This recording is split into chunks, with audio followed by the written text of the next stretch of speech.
ದುಡಿಯುವ ಒಬ್ಬ ರೈತನ ಕಥೆಯನ್ನು ನೋಡಿದರೆ ಅವನು ತನ್ನ ಹೊಲದಲ್ಲಿ ತುಂಬಾ ಕಷ್ಟಪಟ್ಟು ದುಡಿದು ಜೀವನವನ್ನು ನಡೆಸುತ್ತಿದ್ದನು. ತನ್ನ ಸಂಸಾರವನ್ನು ಸಾಗಿಸಲು ಶ್ರಮ ಪಡುತ್ತಿದ್ದನು.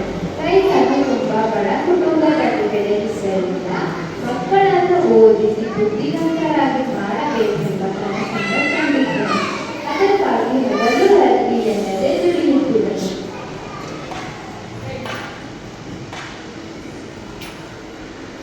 ನಾನು ಒಬ್ಬ ರೈತ. ನನ್ನ ಹೆಸರು ರಂಗಪ್ಪ. ನನ್ನ ತಂದೆ ನೀಡಿರುವ 1 ಎಕರೆ ಜಮೀನಿನಲ್ಲಿ ಉಳುಮೆ ಮಾಡುತ್ತಿದ್ದೇನೆ. ಅದೇ ನನಗೆ ಈಗ ಒಂದು ಊಟ ಆಗುತ್ತಿದೆ.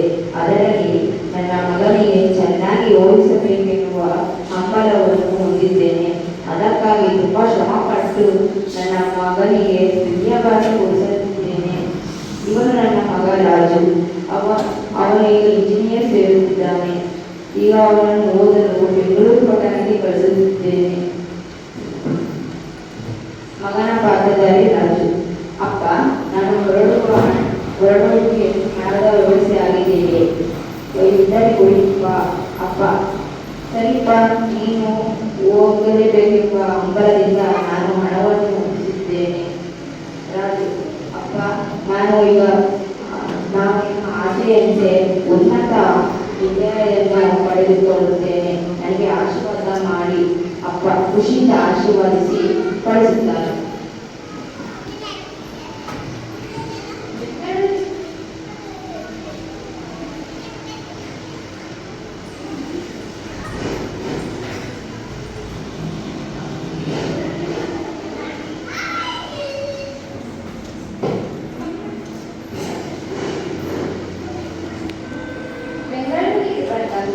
ಪಟ್ಟಣದ ಆಕರ್ಷಣೆಯ ಬರುವಿಕೆಗಳಾಗಿ ಅದರ ಪಾಲನೆಯಲ್ಲಿ ಕೊಡುತ್ತಾನೆ.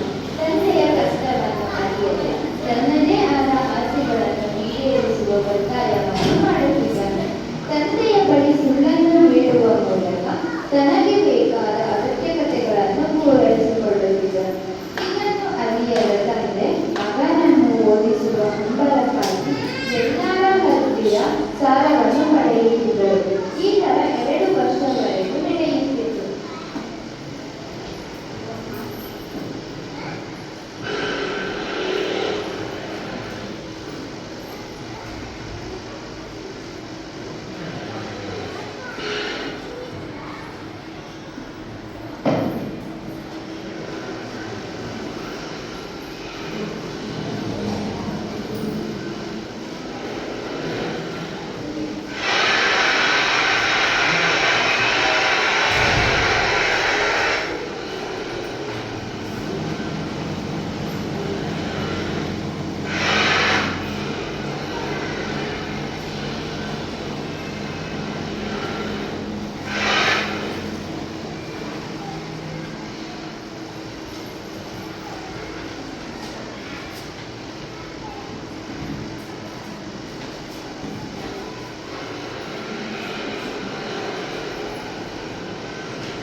ತುಂಬಾನೇ ಸಾಲವನ್ನು ಮಾಡಿದ್ದೀಯಲ್ಲ ಅಪ್ಪ.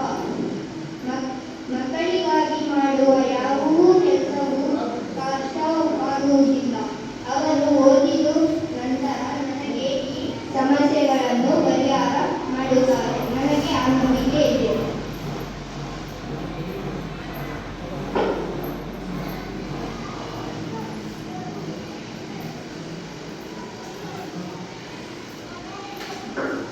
ಆಗ ತಂದೆಯ ಕಷ್ಟವನ್ನು ನೋಡಿ ಮನವರಿಕೆ ಆಯಿತು.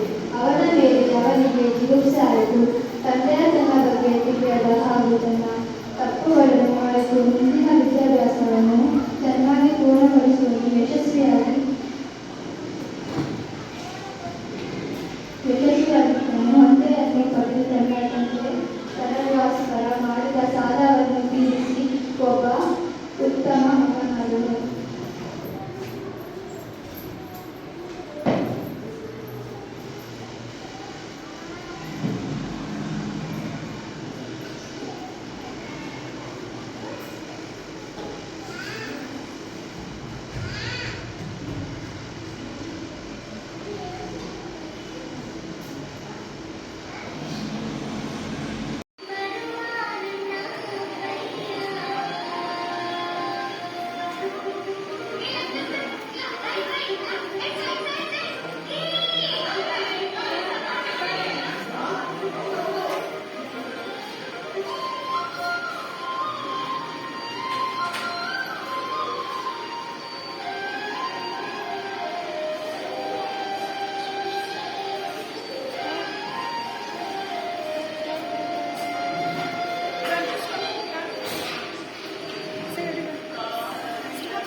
Say 1 second. Say 1 second.